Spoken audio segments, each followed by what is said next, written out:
Good morning. Today I'll be unboxing this KT Solar 20 watt 12 volt panel, and this cute little compact thing is the type of panel you see on properties where they have an electric gate or fence or outdoor security camera, basically where you need to kind of trickle charge a remote device and keep it charged, basically. So it's kind of similar to what I have here. There's my Ring camera, and there's the little, I think it's only a 5 watt panel there. But this is a hard framed panel from Bunnings. I think it's about $50 from Bunnings. And basically, if you watch my last video, we're going to trickle charge this little tiny baby 18 amp hour SLA battery with this cute solar charge controller.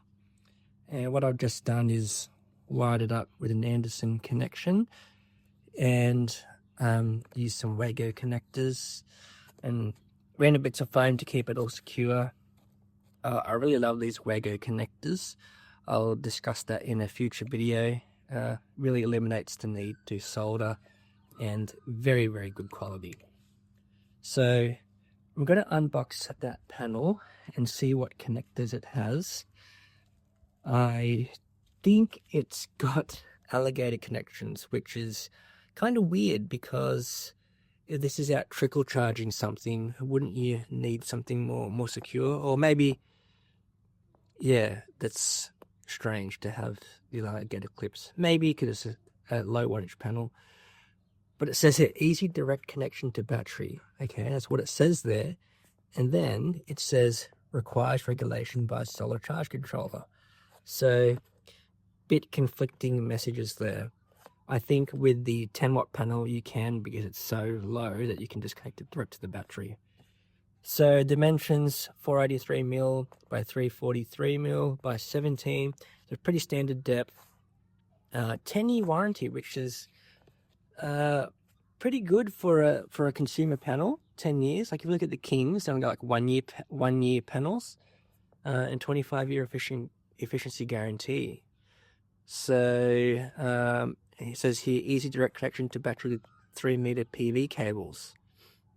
PV cables, I would think, you know, they are MC4s or Anderson, I don't know. That says alligator clamps. Okay, and ideal for use to power batteries for jet skis, motorcycles, etc., etc., electric gates and garden lighting. So I could have got a King's 100 watt panel for like $66 at the moment, but with my small 3 amp charge controller, it's a bit too much for it. It would probably still work, but yeah, I want to test this really portable panel with it, and it's only just under 2 kilograms. Here are the specs for the panel itself: 20 watts, maximum voltage 18.1, and the amp maximum power current 1.11 amps. So we are well within the limits of my 3 amp solar charge controller. So I will unbox this and come back to you. Okay, I've unboxed the panel. It's black framed, which I like. It looks sleek. You've got all mounting holes there pre-drilled. We've got the back of the panel with the same specs, and yes, we do have the alligator clips. And junction box actually says open there, so you can actually open the junction box if you wanted to. And here's the panel itself.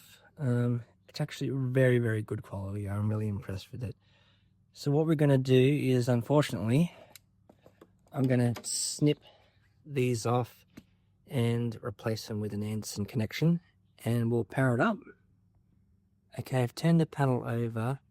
Had a bit of problems getting the Anderson connection on because the wires are pretty thin, but I managed to get it on there with the ferrule, and I've even put some waterproof plugs in there. I'm not sure how waterproof they are. Sorry, that's the pump going there. and I got the multimeter out to test that the connections are working. So let me get it on there. 23.7 volts. So we'll hook her up. My battery over there. Oh, come on, focus. My battery over there is already at 12 volts. I drained it last night, so it's at 50% state of charge for an SLA battery. We'll put the battery onto this and see how we go. Okay, NSYNC connections plugged in, and the solar charge controller got a red light immediately, so it is working.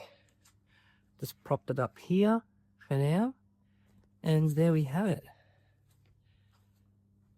That's the size comparison. These are 60 watt panels. It's a folding solar panel, 60 watts each there for 120, and that's a 20 watt panel for size comparison. So there we go, guys. So we're currently at, it was 12 volts. I plugged it in and it jumped up to 12.1, and we'll leave it up for today and see if I can get it fully charged. An 18 amp hour SLA battery. Perfect day for solar production. I've just put the 20 watt panel flat because this one was casting a shadow, but we are at 12.8 volts. So we started at 12 at 9 AM this morning. It's now 1 o'clock. So we've got a couple of hours left of sun. This 18 amp hour SLA battery will be fully charged. So I've decided to get my watt meter out just to see what this panel's producing. It's almost 3 PM, so it's the end of the day almost for our first day of winter. But getting 15 to 15.5 watts, which is pretty good for a 20 watt panel. I'm very impressed. I have it angled and facing towards the sun, direct into the west. So getting a really optimal angle. As you can see, it's 15 watts there. So that is the KT Solar 20 watt panel, available from Bunnings or other stockists of KT Solar. $49.99.